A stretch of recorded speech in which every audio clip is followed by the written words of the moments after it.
Gold trusted gold buyers. మీరు తాకట్టు పెట్టిన బంగారాన్ని విడిపించి ఈ రోజు ఉన్న మార్కెట్ ధరకు కొనబడను. వెల్కమ్ టు ఐ డ్రీమ్ ధర్మ మార్గం విత్ విజిత కార్యక్రమానికి స్వాగతం. ప్రస్తుతం మనతో పాటు ఉన్నారు శ్రీ శ్రీ శ్రీ ఆనంద శివకామేశ్వరి సన్నిధానం వ్యవస్థాపకులు శివకామేశ్వరి ఆనందమయ్య అమ్మగారు. ఇప్పుడు వారితో మాట్లాడదాం. అమ్మ నమస్తే. శ్రీమాత్రే నమః తల్లి. అమ్మ, రాఖీ పౌర్ణమి విధానం గురించి వివరించండి. అయితే ఈ మధ్య కాలంలో రాఖీ అనంటే ఒకప్పుడు ఓన్లీ ఒక అన్న చెల్లెళ్ళు, అక్క తమ్ముళ్ళు ఈ విధానమే ఉండేది. కానీ ఇప్పుడు వింటున్నాము అది ఎవరి గురించి ఎవరైనా వాళ్ళ బాగు కోరి కట్టేదే రక్ష. అందుకే రక్షాబంధనం అని పేరొచ్చింది అని చెప్పి అంటున్నారు.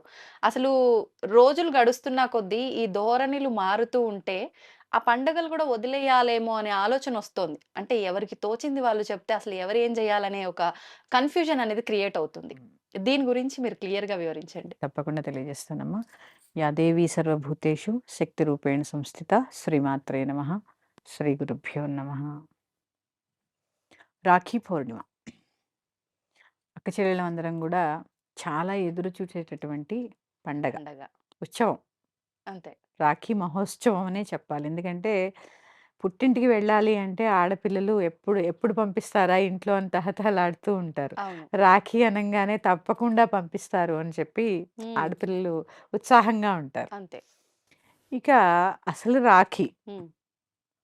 నువ్వు నాకు రక్ష, నేను నీకు రక్ష, మనిద్దరం కలిపి దేశానికి రక్ష. హ్మ్. అందుకే కొన్ని సాంప్రదాయాల్లో స్త్రీలు కూడా రాఖీ కట్టుకునేటటువంటి సాంప్రదాయం ఉంది.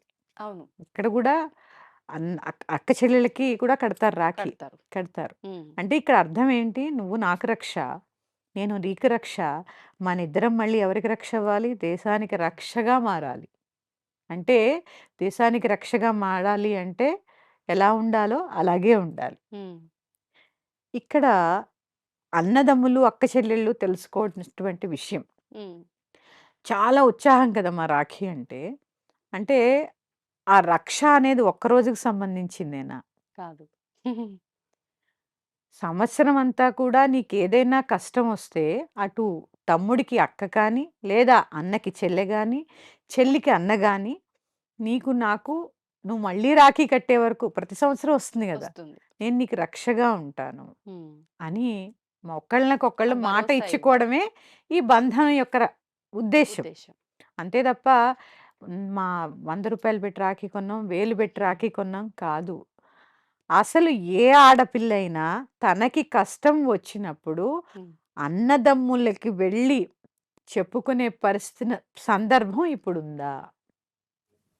లేదు. ఎంత కష్ట నష్టాలకి ఓర్చుకున్నా తన తమ్ముడి దగ్గరికి కానీ, అన్న దగ్గరికి కానీ వెళ్ళి ఈ కష్టం నాకుంది అని చెప్పే సందర్భం ఉందా?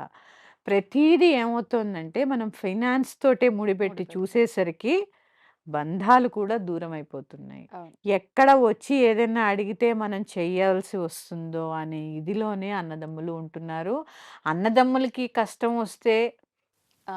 సందర్భాల్లో అక్క చెల్లెళ్ళు దూరం వెళ్ళిపోయే వాళ్ళు గూడా ఉన్నారు. ఉన్నారు. అంతా కమర్షియల్ అయిపోయినాయి. అయిపోయింది. హ్మ్. ఇక్కడ అనుబంధాలకి తావెక్కడుంటోంది? అంటే రక్షాబంధనం అంటే హ్మ్. సంవత్సరానికి ఒక్కరోజు మాత్రమే బంధాలు గుర్తొస్తాయా? హ్మ్. అంటే ఉత్తప్పుడు గుర్తురావా? అంటే ధనమే కాదండి. హ్మ్. ఒక ఆడపిల్లకి బాధ వస్తే ధైర్యంగా తన తల్లిగారింటికి వెళ్ళి తన కష్టాన్ని చెప్పుకునే పరిస్థితిని ఆడపిల్లలకి కల్పించండి. నువ్వు ధనం అక్కర్లే. ఆ సమయంలో నేనున్నాను అని ఒక్క మాట అవును. తనకి చాలా చాలా ధైర్యాన్నిస్తుంది. ధైర్యాన్నిస్తుంది.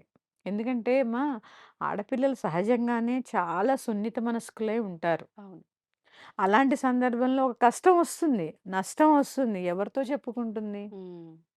అంటే రాఖీ కట్టినప్పుడు ఈ సమస్యలన్నీ గూడా ఒక కాగితంలో రాసుకెళ్ళి అన్న చదవాలా? హ్మ్. అంటే ఇప్పుడు నేను రాఖీ కడుతున్నాను గాబట్టి ఇవన్నీ విను అని చెప్పి చదవాలా? హ్మ్. కాదు గదా! తనకు కష్టం వచ్చినప్పుడు వెళ్ళే పరిస్థితి అన్నదమ్ములు చెప్పుకునే తనకి చనువు. ఏం లేదమ్మా. నెలకొక్కసారి ఫోను జేసి ఎలా ఉన్నావు? అని ఒక్క మాట. అవును. అన్నదమ్ముల నుంచి అక్క చెల్లెళ్ళు ఎదురు జూసేది అదే. ఏని వేలు, లక్షలు కాదు. ఆ! ఒక్క మాట. అది వయసులో పెద్దవాళ్ళవ్వచ్చు. ఎందుకంటే అక్క చెల్లెళ్ళు తన ఇంటి నుంచి వేరే ఇంటికి వెళ్ళిపోతారు. అవును. వేరే ఇంటికి వెళ్ళిపోతారు. ఇక్కడ ఉన్నటువంటి ఆడపిల్ల ఒక ఇంటికి చెల్లెలు. హ్మ్. అలాగే తన భర్త యొక్క చెల్లెళ్ళని తను అలాగే చూసుకోవాలి. నీకక్కడేమో కావాలి, కావాలి. ఇక్కడేమో వద్దంటే ఎలా? అంతే గదా! నీ అన్నదమ్ములు నీకు కావాలన్నప్పుడు వాళ్ళ అన్నదమ్ములు వాళ్ళకి గావాలిగా. కావాలి. ఇవన్నీ ఏంటంటే అమ్మా, అనుబంధం అనే దానికి గుర్తుగా మనం జరుపుకునేటటువంటి పండగ రక్షాబంధనం. హ్మ్. ఆ అనుబంధాలే దూరమైపోతున్నాయి. అవును. కేవలము ఆ రోజు పండగ, హడావిడి, రాఖీ కట్టడము, ఏదో వెళ్ళామా, వచ్చామా, వీళ్ళో స్వీట్ బాక్స్ కొన్నారా, వాళ్ళు రూ. 1000 ఇచ్చారా? ఇంతేనా రక్షాబంధనం అంటే? అంత తేలికా? అంత తేలిగ్గానే వెళ్తోందిగా ఆ! ప్రస్తుతం. మరి దానికి బంధనం అని పేరెందుకు? ఆ! ఇక్కడ వాళ్ళిచ్చే వాళ్ళు ఏదైనా ఇవ్వచ్చు. ఎంతైనా ఇవ్వచ్చు. వీళ్ళు ఎంతిస్తే దానితోనే తృప్తి పడాలి. హ్మ్. అక్క చెల్లెళ్ళు గూడా. అవునవును. డిమాండ్ చేయడం ఎక్కువైపోయింది. ఎక్కువైపోయింది. వాళ్ళు ఇవన్నీ ఆలోచించి అబ్బా! పోయిందిరా అని నమస్కారం పెట్టే పరిస్థితి ఆడపిల్లలు కల్పిస్తున్నారమ్మా కొన్ని సందర్భాల్లో. అవును. కల్పిస్తున్నారా లేదా? కల్పిస్తున్నారు. ఇలా కాకుండా హ్మ్. చక్కగా అనుబంధంగా ఉండడానికి గుర్తే ఈ రాఖీ పౌర్ణిమ. హ్మ్. అదే అనుబంధం పూర్వం సినిమాల్లో చూసేవాళ్ళం.